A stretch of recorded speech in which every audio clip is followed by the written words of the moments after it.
मेरा सवाल ये है कि अल्लाह और भगवान में फर्क क्या है? भगवान है, कुछ कहेंगे 100, कुछ कहेंगे 1000, कुछ कहेंगे 33 करोड़। लेकिन अगर आप एक ऐसे हिंदू से पूछेंगे जो अपने मजहबी किताबों को जानता है, वेद का मुताला कर चुका है, उपनिषद का मुताला कर चुका है, वो हिंदू कहेगा कि हिंदू मजहब में एक ही भगवान, एक ही ईश्वर की इबादत करना चाहिए। लेकिन आम हिंदू एक फलसफे में मानता है जिसे कहते हैं पैंथीइज्म। पैंथीइज्म मतलब सब कुछ खुदा है, सब कुछ भगवान है, सब कुछ ईश्वर है। ये पेड़ भगवान है, सूरज भगवान है, चांद भगवान है, इंसान भगवान है, सांप भगवान है। हम मुसलमान मानते हैं कि सब कुछ भगवान का है, सब कुछ खुदा का है। ये पेड़ खुदा का है, चांद खुदा का है, सूरज खुदा का है, इंसान खुदा का है, सांप खुदा का है। तो आम मुसलमान और आम हिंदू में अहम फर्क है कि आम हिंदू कहता है सब कुछ खुदा है, मुसलमान कहते हैं सब कुछ खुदा का है। ये सिर्फ का फर्क है। अगर इस का के फर्क को मिटा दे तो हम हिंदू और मुस्लिम एक हो जाएंगे। ये कैसा होना चाहिए? अल्लाह ताला फरमाते हैं सूरह अल इमरान में, सूरह नंबर 3 आयत नंबर 64 में, तालू इला कलिमतिन सवाइम बैना बैनकुम, कि आओ हम उस बात की तरफ जो आप और हम में यकसा है। सबसे पहली बात अल्लाह नाबुद इल्लल्लाह, कि हम सिर्फ एक ईश्वर, एक भगवान, एक खुदा, एक अल्लाह की इबादत करें।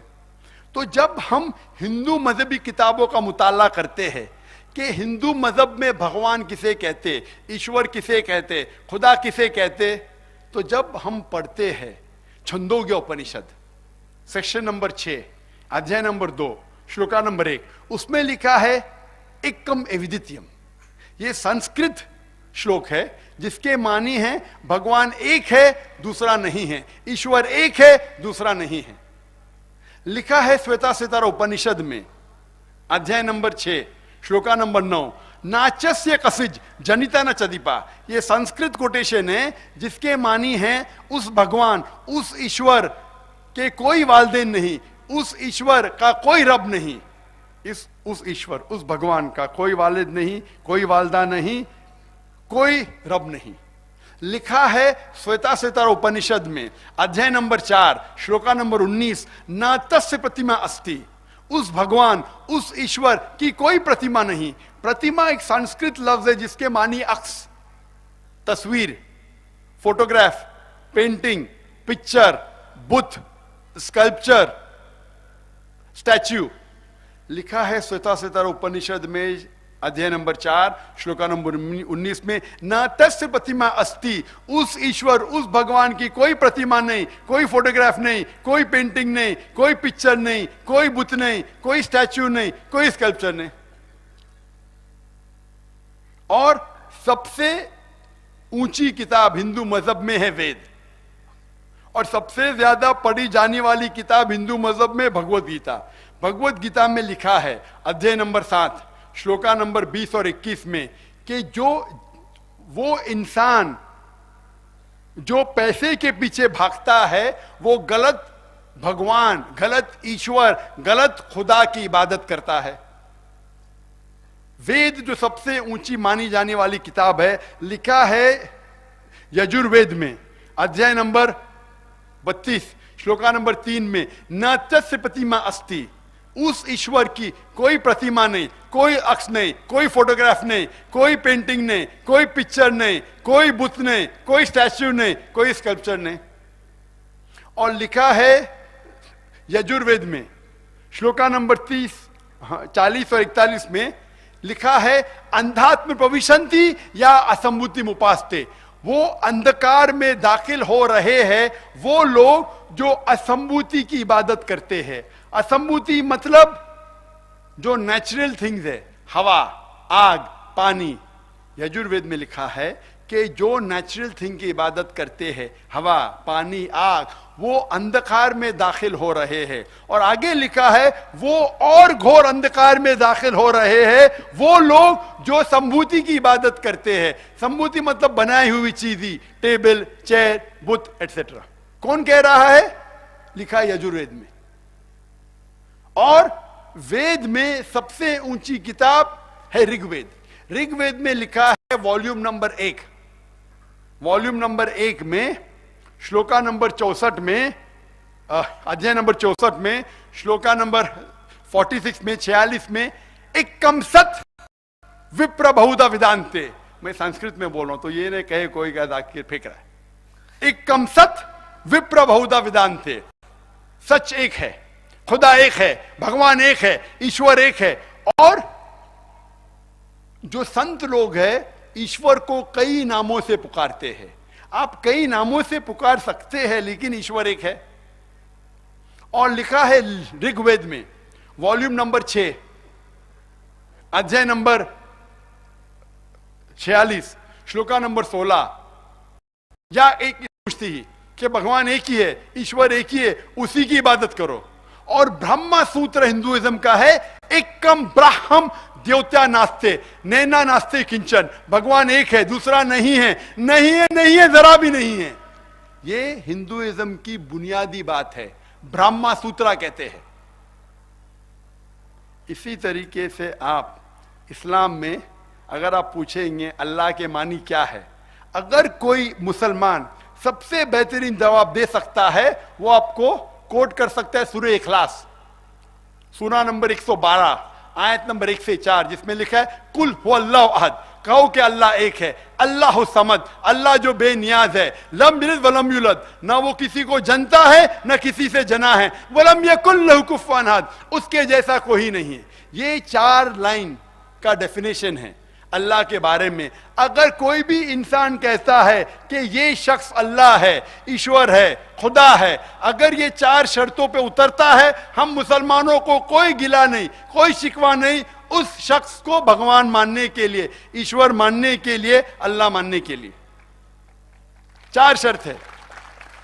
कुल वल्लाहु, कहो कि अल्लाह एक है, अल्लाह समद, अल्लाह जो बेनियाज है, लम यलिद वलम यूलद, ना वो किसी को जनता है ना किसी से जना है, वलम यकुल लहू कुफुवन अहद, उसके जैसा कोई नहीं है।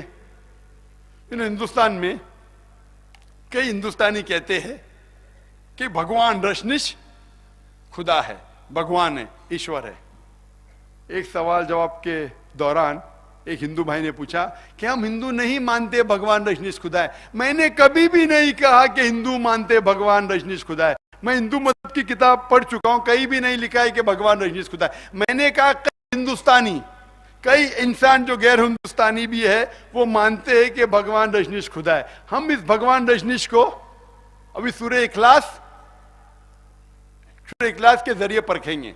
सबसे पहली शर्त कुल हुवल्लाहु अहद, कहो कि अल्लाह एक है। क्या भगवान रजनीश एक है? कई इंसानों ने कहा कि वो भगवान है, और खुसूसन इस देश हिंदुस्तान में हजारों ने कहा कि मैं भगवान हूं, मैं ईश्वर हूं। भगवान रजनीश एक नहीं है। दूसरी शर्त कुल हुवल्लाहु अहद, अल्लाह समद, अल्लाह जो बेनियाज है। हम जानते जब भगवान रजनीश की आत्मकथा पढ़ेंगे, भगवान रजनीश लिखते हैं कि मुझे डायबिटीज था, मुझे अस्थमा था, मुझे रीढ़ की हड्डी की बीमारी थी। आप सोच सकते भगवान को, ईश्वर को डायबिटीज है, अस्थमा है, रीढ़ की हड्डी की बीमारी है, हो सकता है? लम यलिद वलम यूलद, ना वो किसी को जनता है ना किसी से जना है। हम जानते हैं कि भगवान रजनीश मध्य प्रदेश में पैदा हुए थे और उनके वालिदैन थे।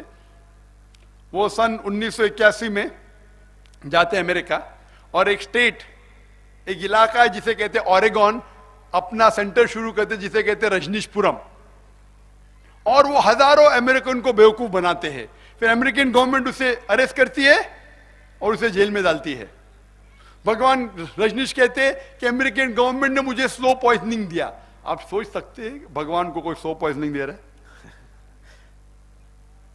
और फिर अमेरिकन गवर्नमेंट उसे निकाल देती है। सन 1985 में वापस आते, महाराष्ट्र में पूना में फिर से जाते, अपने सेंटर को फिर से कायम कहते हैं, जिसे कहा गया है आज की तारीख में ओशो कम्यून। और जब आप ओशो कम्यून में जाएंगे तो उनके समाधि पे लिखा है, भगवान रजनीश ओशो न कभी पैदा हुआ न कभी मरा, लेकिन इस धरती पे सैर करने के लिए आया, घूमने के लिए आया, घूमने के लिए आया। 11 दिसंबर सन 1931 से लेके 19 जनवरी को 1990 तक ओशो, भगवान रजनीश न पैदा हुआ न मरा, धरती पे दुनिया में सैर करने के लिए आया, घूमने के लिए आया। 11 दिसंबर 1930 से लेके 19 जनवरी 1991 1991 तक। उसमें यह नहीं लिखा था कि रजनीश को 21 मुमालिक की वीजा नहीं मिली थी। आप सोच सकते ईश्वर भगवान आ रहा है धरती की सैर करने के लिए, उसको चाहिए वीजा। और आर्क बिशप ऑफ ग्रीस ने कहा अगर आप रजनीश को इस शहर से नहीं निकालेंगे, हम उसके घर और उसके जितने डिसाइपल के घर को जला देंगे। और ये आखिरी शर्त, वलम यकुल लहु कुफुवन अहद, उसके जैसा कोई नहीं है। अगर आप भगवान ईश्वर खुदा अल्लाह को मुकाबला किसी से कर सके तो वो अल्लाह ही नहीं, वो भगवान ही नहीं, वो ईश्वर ही नहीं, वो खुदा ही नहीं। वलम यकुल लहु कुफुवन अहद। हम जानते हैं कि भगवान रजनीश, उसके 2 आंख थे आम इंसान जैसे, 1 नाक 1 मुंह 2 हाथ, उसकी दाढ़ी थी। अगर आप खुदा का मुकाबला किसी से कर सके, अगर उसे किसी से कंपेयर कर सके तो वो खुदा ही नहीं।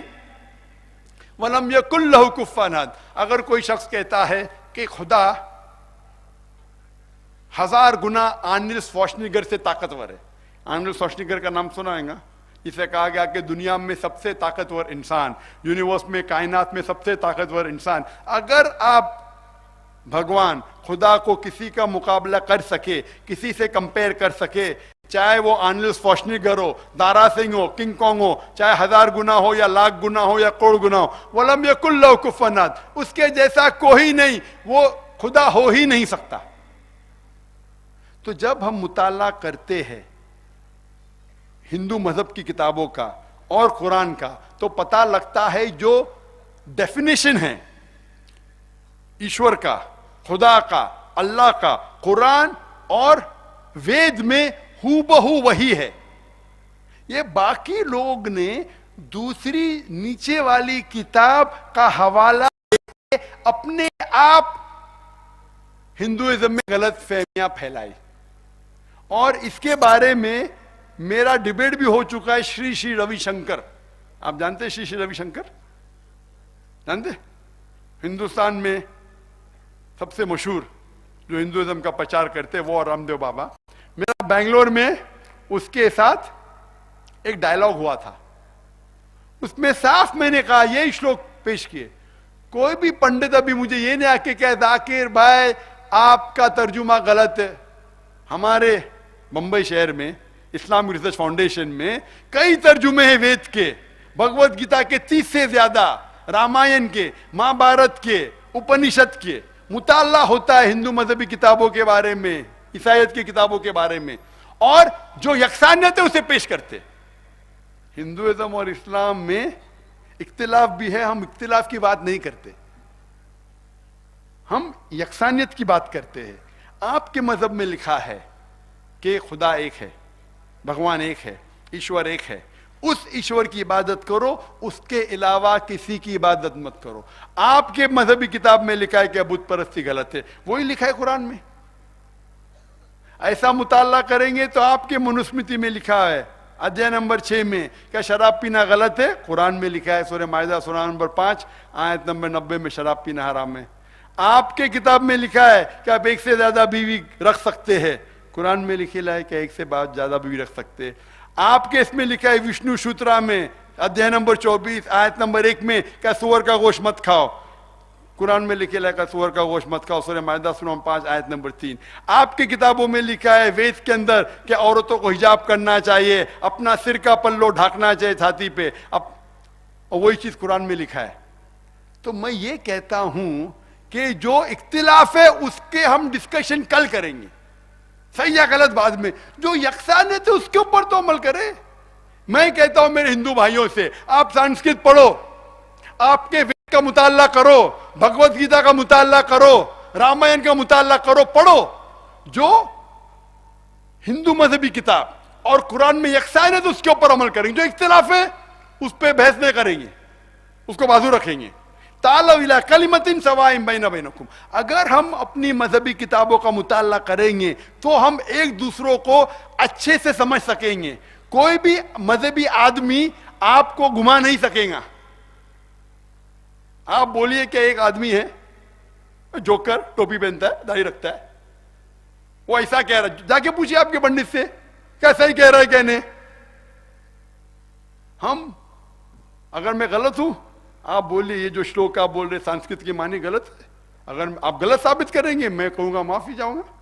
हमने मुताला किया, हम ये कह रहे अगर आपको अमन चाहते हैं हिंदुस्तान में, दुनिया में, मैं कहता हूं ईसाइयों से, मैं कहता हूं हिंदुओं से, मैं कहता हूं मुसलमान से, जो पैगाम लिखा है का जो यकसान है तो उस पर अमल करो, जो इख्तिलाफ है उसके ऊपर बाद में बहस करेंगे, सही या गलत उसको बाजू रखो कम से कम। और आप जब मुताला करेंगे बाइबल का, वेद का, कुरान का, सारी मजहबी किताब में लिखा है कि खुदा एक है, ना वो खुदा के कोई वालिद है ना उसके कोई बच्चे हैं, सिर्फ एक खुदा की इबादत करना चाहिए, बुत परस्ती गलत है। और इस पे मेरी तकरीर है, सारी मजहबी किताबों में लिखा है कि आखिरी पैगंबर मोहम्मद सल्लल्लाहु अलैहि वसल्लम है, वो बाइबल में लिखा है, हिंदू मजहबी किताब में लिखा है, भविष्य पुराना में लिखेला है, वेद में लिखा है, इस पे तकरीर दे सकता हूं मैं।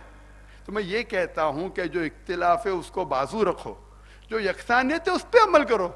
और मैं मुसलमान भाइयों से कहता हूं कि अगर आपको अमन चाहते हैं तो आपको जिस तरीके से अल्लाह ताला फरमाते तालव इला कलिमतिन सवाइम बैना बैनकुम, आओ हम उस बात की तरफ जो आप और हम में यकसा है। जब हिंदू लोग मुझे मिलते, मेरी इतनी इज्जत करते, मुझे माशाअल्लाह कभी भी तकलीफ नहीं हिंदुओं से बात करने के लिए, क्योंकि मैं उनके मजहब को जानता हूं। अगर कोई हिंदू कहेगा आपके कुरान में लिखा है कि झगड़ने का, लड़ने का, ये क्या ये मजहब है? मैंने बोला आपने महाभारत पढ़ी? हाँ पढ़ा है मैंने। महाभारत में झगड़ने लड़ने के कुरान के मुकाबले में कई ज्यादा श्लोक है। नहीं नहीं जाकिर भाई, वो लड़ाई सच्चाई और झूठ के बीच है, तो कुरान में भी सच्चाई और झूठ के बीच ही है। हाँ तो मैं कोई एतराज नहीं, अमन हो गया। अगर मुझे हिंदू को समझाने का कुरान उसके मजहबी किताब के जरिए समझाऊंगा, तालव इला कलिमतिन सवाइम बैना बैनकुम, आओ हम उस बात की तरफ जो आप और हम में यकसा है, कभी मुझे प्रॉब्लम नहीं होता है। कभी भी मैं कस्टम के जरिए आते, वो हिंदू कस्टम, ओ जाकिर भाई, डॉक्टर जाकिर जो कहेंगे सच कहेंगे, सच के सिवा कुछ नहीं कहेंगे, मेरी बैग चेक ही नहीं करते। Sir can we ask you one question, क्या मैं एक सवाल पूछ सकता हूं? मैं बोला ठीक है भाई, जो चेकिंग में टाइम बच गया मैं उनके गलत फहमियां दूर करता हूं, इज्जत करते मेरी। हम मुसलमान क्यों डरते हमारा पैगाम पहुंचाने के लिए? और मैं हिंदुओं से कहता हूं कि आप अपनी मजहबी किताबों का मुताला करो, जो यकसानियत है कम से कम उस पर अमल करो, अमल करो। जो इख्तिलाफ है वो बाद में डिस्कस करेंगे, सही या गलत, इसके ऊपर अमल करेंगे। इंशाअल्लाह इंशाअल्लाह इस देश, इस दुनिया में अमन कायम हो जाएगा। और एक कॉन्फ्रेंस का मौजू भी है अमन, और इस्लाम में ही अमन का हल है।